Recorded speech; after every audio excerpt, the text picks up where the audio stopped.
Winter break is over, and as the students flow back onto campus, we will take a look back on how some teams did over the break, along with a breakdown of what happened this past weekend for both the men's and women's basketball team. That is all coming up next on the Bobcat Breakdown.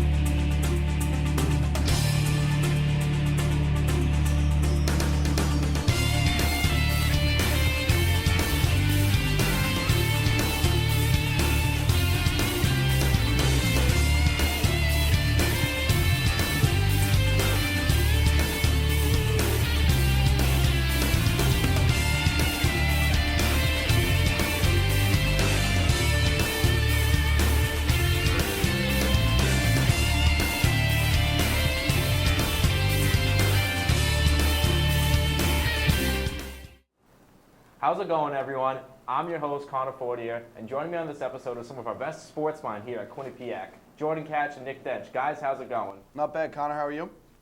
I'm doing just fine, Jordan. How about you there, Dench? Not bad at all. And of course, joining us tonight as well, Tom Albanese. Tom, consider yourself safe in being plenty away far enough from those two over there, to say the least. Well, Connor, I'm very happy about that, and just glad to be here. All right, thanks a lot, Tom. So, gentlemen, we're going to jump right into it. The winter break brought plenty of ups and downs for all four Quinnipiac winter teams, and even though the second halves of the seasons have already started, I want to know a few things from you guys. I want to know which team had the best break and also which athlete had the best break. We'll go with Tom first. Well, Connor, the way I'm going to do this is that I'm looking at two different teams here that both were really successful over the winter break, but in terms of the best team over winter break, I'm going with the men's ice hockey team on this one. In terms of the four teams playing, obviously, the best record out of the four, 5 wins, one loss, and 2 ties. Their one loss, obviously, against MAAC, and that was the back-to-back games in the home-and-home series for there. But this team just continues to have so much consistency and so many different people scoring. It's not just one person getting the job done every time. And you're even having defenders along with the usual people, the Jones, the Jordan Samuels Thomas, the Matthew Pekkas, and whatnot. But you're having defensive people just really contributing as well along with those guys. And look what's happened right now, based on their time off that they've played. They're the number 3 team in the country right now. They moved ahead of Union. And over winter break, they had quality wins against RPI, Union, and even a team out of the Hockey East in Maine. So They've done such a great job overall in the season, and during winter break, they even got even hotter than what they were earlier in the season. So that's why the men's ice hockey team is my best team over the break. Connor, I'm jumping it already. I don't think it's the men's ice hockey team. Look, this team, yes, they moved up in the polls. Yes, they've gotten better, but they were 5-1-2. And Nick, in at least 2 of those games, I argue 3. Harvard, for sure, they got outplayed. Yeah. Maine, I thought they got outplayed despite the fact they won. I don't think they put on a great game against UMass. I understand that was in UMass. Don't forget it was the a 2-2 tie. loss. And the MAAC loss was crucial for this team. That's a very bad loss. I think the men's basketball team was best over break. They were 6-3 during this stretch. It's the first year in the new conference, and they really stepped it up on defense. This is a team that is built on defense throughout Tom Moore's tenure, and they got off to a shaky start at the start of the year on the defensive side of the floor, especially with the new rules where you can not being allowed to hand check, how you can contest jumpers and layups, and the officials trying to do a better job of making sure that they call fouls with the body. Again, that's what good defensive teams in collegiate basketball used to do. The Bobcats have done a much better job on the defensive side of the floor. And again, 6-3 in conference. I think they were the best team. Yeah, and don't forget, they did lose to Oregon State at Oregon State. That was a close game for much of the game. Yes. They actually had the lead in part of that game. That's a big Pac-12 opponent. Never played a Pac-12 team before. Very respectable loss. And they're still out-rebounding everybody. Tom, do you want to go any other points before we move on? Well, 100%. The way for the hockey team, the one thing they did improve on over the break was the penalty kill. Second best in the nation behind Boston College at just over 90% on the penalty kill. And the way this team has been playing, I think they've been getting better on the power plays. I know in our previous episode we talked about how their power play has been struggling. This team is getting better on the power play. Like I mentioned before, there's more consistency, more people scoring. Sam Annis has picked up his game of late. Matthew Peck has been there as well. And the Kellen and the Jones brothers, both of them have been scoring so much of late, and that contributed to both of them getting the Hobie Baker nomination as well. So, like, this team has so many pieces together, and they've been so successful. Yes, the men's basketball team has the same thing, but they did struggle over a few games over break. And this hockey team, yes, they did have a bad loss against MAAC, but overall, 100% I give it to the hockey team. Real quick, guys, before we go on to the next point, I want to know what the athlete you had who had the best break. We'll go to Jordan and Nick over there first. I'll start. Usman Drame is my pick. He averaged 12 and 11 to go along with just under 3 blocks a game. Where he was so great for this team, and where they missed him in the last 2 games despite going 1-on-1, they've missed his help defense. He has improved tremendously on the defensive side of the floor in terms of knowing where to go and help, when to go and help, sliding. I cannot count the number of charges I saw him take in broadcast, and it had to have beaten last year's total. He's improved so much in the mental area of his game. He was easily the best player. Yeah, Usman definitely the best player for the men's basketball team. I have to go to Kellen Jones, though. Kellen Jones earning that Hobie Baker nominee, which is huge for him. I've been very strong on how bad and good and off and on he can be. So he definitely stepped up. He had a 4-game point streak to start the break, and that included a goal and an assist against Union. He had a shorthanded goal. He's tied for second in the nation in shorthanded goals. He has been such a complete player, and he elevated his game more than anybody on that men's hockey team over break, I think anyway. And guys, don't forget, he's now second on the team in points, right behind Sam Annis, who started off on a scorching hot start. Tom, what about you? Well, Connor, you know, I love Nick's point in terms of Kellen Jones doing a good job on the hockey team, but Jordan, you're telling me Usman Drame is the best player right now on the basketball team? Yes. I don't think so. It's got to be Ike Azotam right now. Over the break, he had 6 double-doubles just over the break, and that gives him 38 career double-doubles in his career. Yeah, but Tom, here's the problem. In Ike Azotam's 3 losses, Ike Azotam shot just 42% from the field. Usman Drame was consistent the entire break. The question is not who has been the best player for the Bobcats all season. That's Ike Azotam. That's not debatable. The question is who the best player over break was. To me, that's simple. That's Usman Drame. Yeah, but the one thing about Usman Drame is, yes, the last couple games he couldn't suit up, but even before that, yes, he did have some games where he played well. But there were some games where he didn't get the job done, especially the games that are on the road. He's averaging a double-double for break. He's got 3 blocks. He's shooting 45% of the field. But Jordan, what do you mean? No. But when you look at Ike Azotam, like, this is a guy who almost averaged a double-double over the winter break in 16. Almost. Like, all right. I mean, He did actually. I'll give you that. He did. He averaged 16. He averaged 17 to 12. We got it from here. But 3 blocks a game. Come on. Jordan, it's all right. We'll Guys, take it down another jot. We're going to working off those points, though, gentlemen. What athlete we need to step up to lift their team in this second half? We'll start with Tom over there. All right, well, now for this question, I'm going away from the men right now. I'm going to head toward the women's side.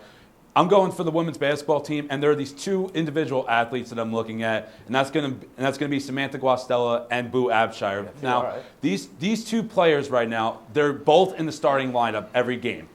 But when you look at, and the other thing is, Boo Abshire leads the team playing at least 30 minutes per game. Samantha Guastella is in second with 28 minutes played per game. And what are they averaging in points? Samantha Guastella only 10 and Boo Abshire only 8. That's not going to get the job done if you're the women. And that's part of the reason why the women have struggled right now in the MAAC. They have not had the same offense that they had last year when Felicia Barron was there. This team needs these 2 individuals in particular to step up and help out Jasmine Martin and Brittany McQuain on the offensive end, because they're just not doing that right now. And if the women are going to succeed as they get further into the MAAC schedule this year, both Samantha Guastella and Boo Abshire need to pick up the pace and get with their team and play better. I can understand Sam Guastella, but Boo Abshire's role on that team is not to score. It's to get assists and to maintain ball possession. I think Brittany McQuain needs to step up. She played terribly the other day against Fairfield when she has one of the best big girls down low for Fairfield in Katie Sosinski. She needs to play better against those quality big players, and when she plays like that and plays very poorly and gets in foul trouble or can't get the ball in the hoop, there is no way this team wins. They lack that strong defensive option they had last year with Barron. So this year, they need a big player down low, and McQuain has to be that game in and game out. I feel bad saying this because he's in studio. But I don't know if he's the player that needs to step up, but to me, the most important player for any team going forward is Zaid Hearst. When he scores in double figures, the Bobcats this season are 12-2. When he doesn't, they're 0-5. In the 7 losses for the Bobcats, Zaid Hearst has shot 31% from the field. He's their most important player. We argue Ike Azatam and how good he's been. We argue Usman Drame and how good he's been. But when they have the wing scoring of Zaid Hearst to allow their post players to get one-on-one matchups that benefit them, that's when this team is even more effective than they've been so far in conference this year. And that's when this team can really challenge for the MAAC title. All right, thanks, Jordan. Thank you, guys. That will do it for the talk about the break. Coming up next, Jordan Katz, who just mentioned it a couple moments ago, will be interviewing Zaid Hearst, the junior guard for the men's basketball team. So stay right here. The Bobcat Shop, located at 1010 Sherman Avenue in Hamden. Your #1 choice for Bobcat merchandise. The Bobcat Shop features 2 floors of countless styles and colors. With a full 19,000 square foot screen printing and embroidery operation on the premises, Campus Customs and Simplify can design and decorate any garment or promotional product as quickly as needed. Stop in and say hi.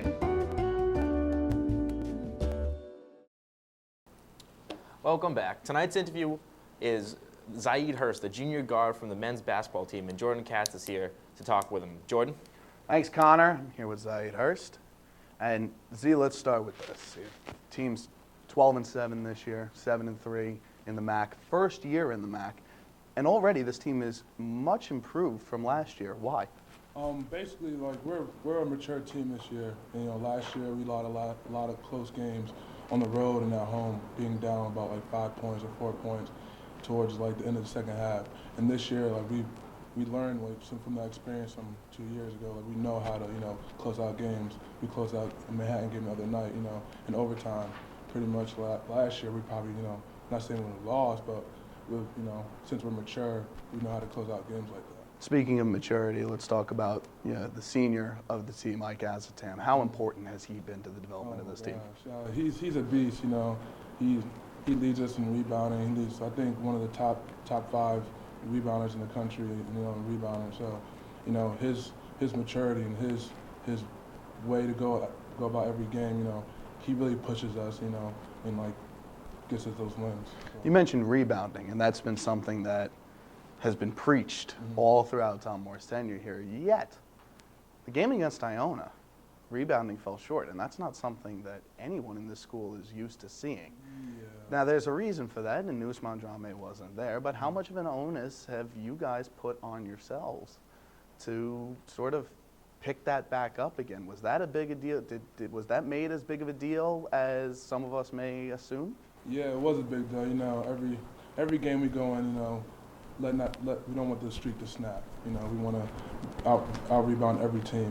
When that streak was snapped, our heads were down. And then the next day we were like, we gotta get that streak back up. We gotta get that get that niche about us. And so, we're bringing that every game from now on. We gotta start that streak back up. Let's talk about you individually for a second. You're shooting 45% this year, a terrific number for a guard, 38% from 3, and 13 points per game is, you've added such a great scoring balance to 2 very good post players. How have you personally developed your game from the end of last year to even from non-conference play to conference play? Well, a lot has to do with James Johnson. Last year I was under his wing. Last year, I watched him score. I watched, how effective he was on the ball and off the ball. And I knew once he left, I had to take, leadership and being one of the primary guards. So I was able to do that and able, to apply, take some of the things that he did well and apply to my game this year. How are you guys so successful this year offensively? This is not something we've normally seen out of a Tom Moore squad or a squad here in general, but you guys are averaging close to 77 points per game. That's a big mark. How have you guys been so successful?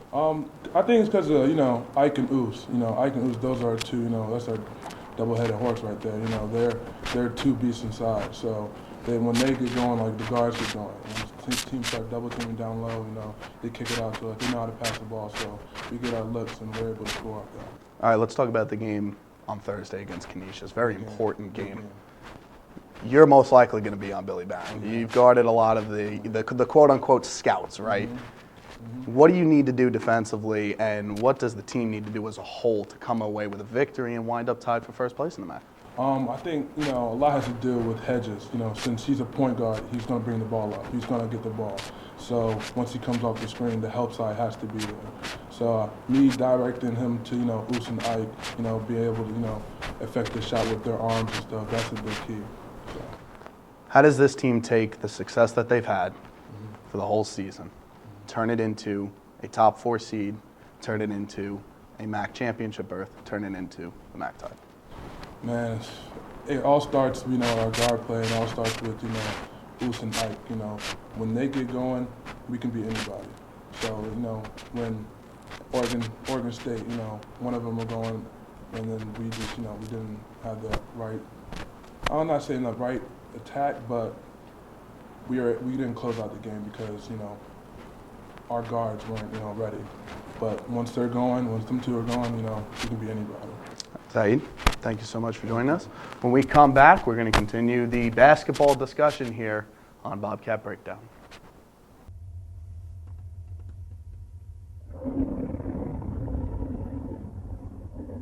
I could really go for a Ray and Mike sub right now. Come to Ray and Mike's and try our Philly chicken with cheese for just over $4, giant cheesesteak subs, and mouth-watering boar's head sandwiches for as low as $4.75. Qcash accepted just a mile down the road on Whitney, here at Ray and Mike's.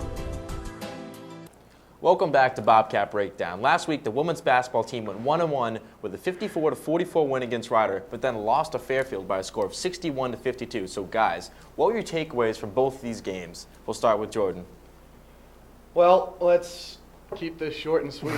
This team has struggled for one reason only, and I don't have the numbers in front of me, and I'm sure you do, but the three-point shooting of this team this year has just, it's not been there. And again, you know, the old adage, you live by the three, you die by the three, that's 100% true. This team was built that way, and the loss of Felicia Barron has absolutely killed this team. Now, these two games specifically, their defense has been there, and that's not something I've said the entire year. Not too often this year. But their defense was there. They just can't put the ball in the hoop, plain and simple, and that's not a problem that they had last year. Yeah, I mean, we didn't get to see the Rider game because it was at Rider, and then they had the snow delay and the whole 9 yards, which made that a very interesting game to keep up with. But you look at how they played against Fairfield. They got shut down by Fairfield's defense, partially because of the three-point shooting. It wasn't very good. But then you look at Brittany McQueen. She got in foul trouble early. She could not put a gimme basket in the hoop for her life. It was just not a good game by her, and I said it earlier, she's the athlete that needs to step up for their team. She needed to step up in that game. If she plays well, she gets on that double-digit rebounding again, and she plays harder defense against Katie Szynski. It's a completely different game. Szynski ran the Bobcats out of the gym, and she was the tallest player on the floor. Tom, we'll shoot it over to you. Yeah, definitely. I couldn't agree more with you guys in terms of the points you made, but the way that the team played against Fairfield, this is a team that they definitely could have beat had they been able to shoot the ball better, as you mentioned, Jordan. Again, and also like you mentioned, the defense was there, but they just did not really do well on offense on any stretch of it. It wasn't even just the three-point shooting, just getting the ball inside the paint. They did sometimes it did work, but other times it didn't work. And also some of the players sometimes they tend to shoot a little too much on the outside. They think they're a good shooting team, and yes, they may be built that way. But to me, I haven't seen one game this year where it looked like they were clicking on all cylinders in terms of the three-point shooting, and they have to try to differentiate how they're going to play going forward, because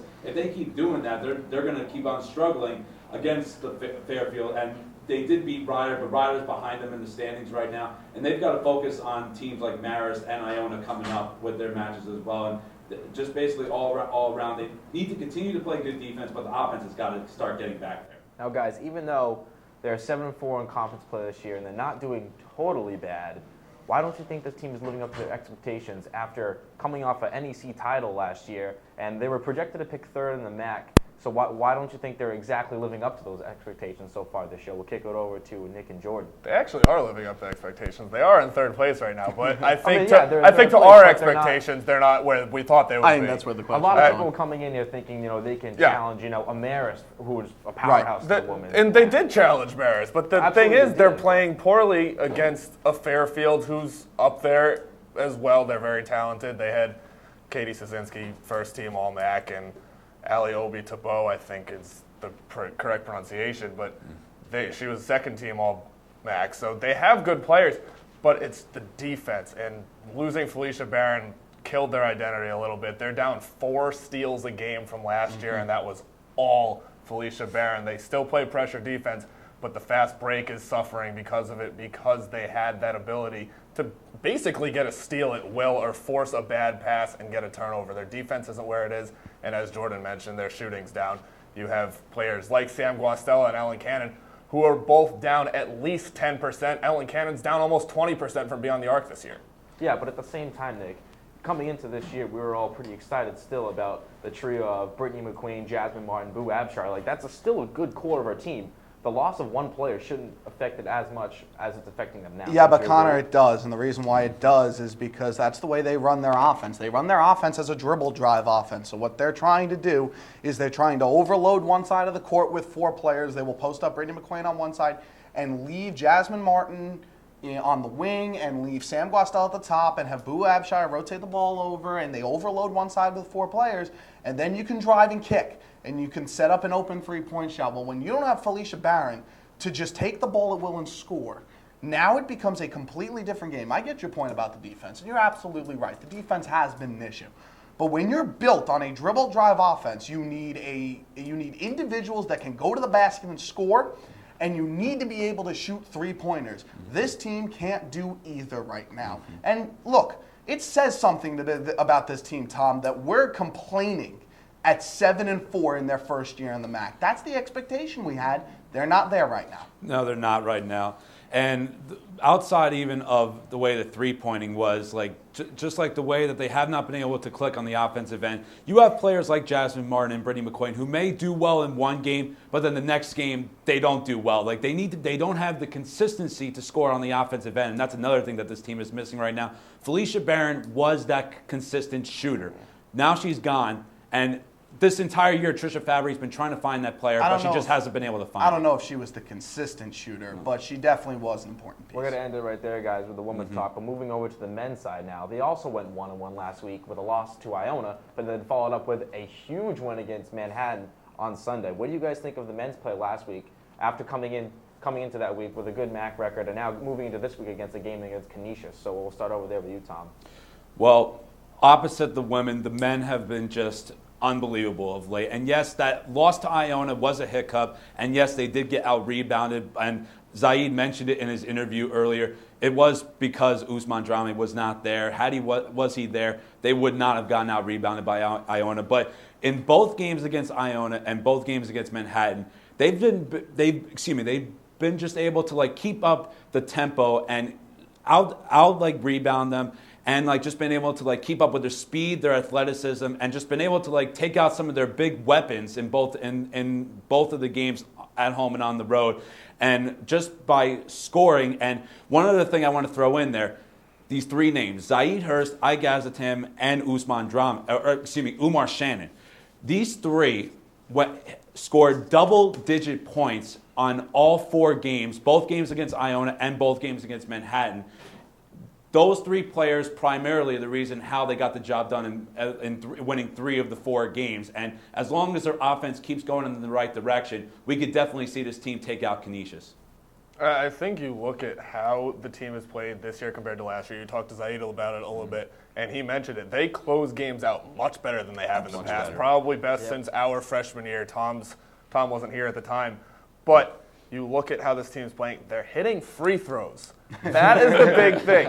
They are actually hitting free throws. They're shooting at about 72.5%, which is insane for this team. They're usually in the 60s somewhere. So the free throw shooting is big. Consistency scoring-wise, they have 4 players in double figures. Ike's at the top with 16. Ousmane is at the bottom with 12, and you have Umar at 13 and Zaid at 14. So they are very balanced scoring-wise. It's something we haven't seen them in quite some time.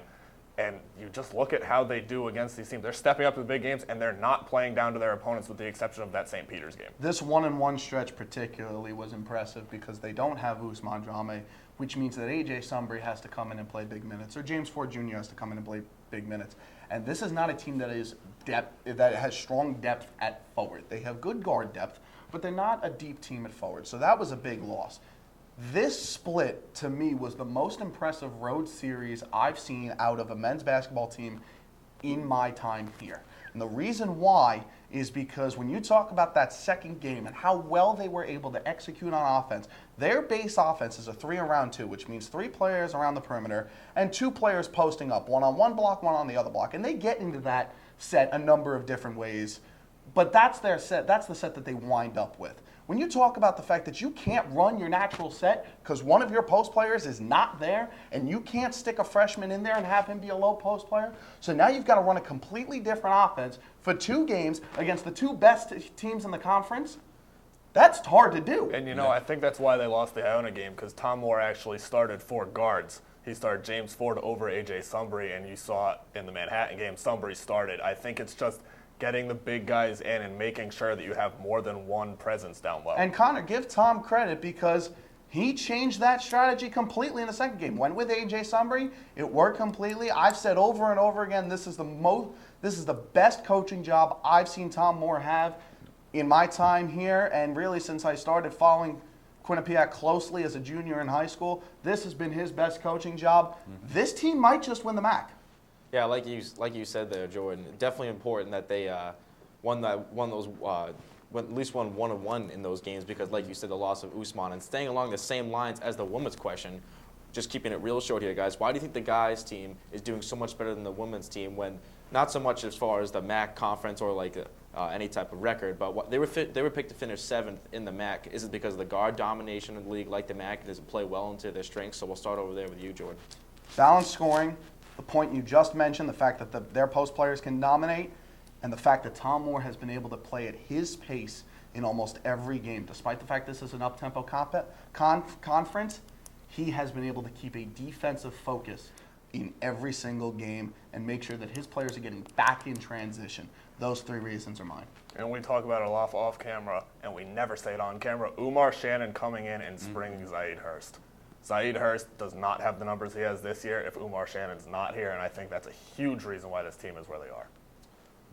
Again, the balance of scoring and the way that Umar Shannon, as you just mentioned, Nick, came in in his graduate year, just been able to really keep up the pace with this offense and be one of the scoring leaders. And also Kasim Chandler, yes, it's been on a limited role, but you're seeing him really starting to step up as well. Just the recruiting that Tom Moore did heading into this season just did a great job. And you have guys like A.J. Sunbury come off the bench and really help out this team as well. So, and I couldn't agree more with what you said, Jordan. This is Tom Moore's best year here at Quinnipiac so far. And if he keeps doing what he's doing and this team keeps staying hot on all offensive categories, I could definitely see this team going all the way and winning the MAAC and getting to the NCAA tournament. All right, well, that'll about do it here for the Bobcat Breakdown. But before we go, I would like to thank the Q30 General Manager, John Aber, Sarah Violet, the Vice President of Q30, Mark Spillane, the Q30 Sports Director, and the Chairman of QBSN, Kevin Newton. For Jordan Katz, Nick Dench, and Tom Albanese, I'm Connor Fortier. Take care, everybody.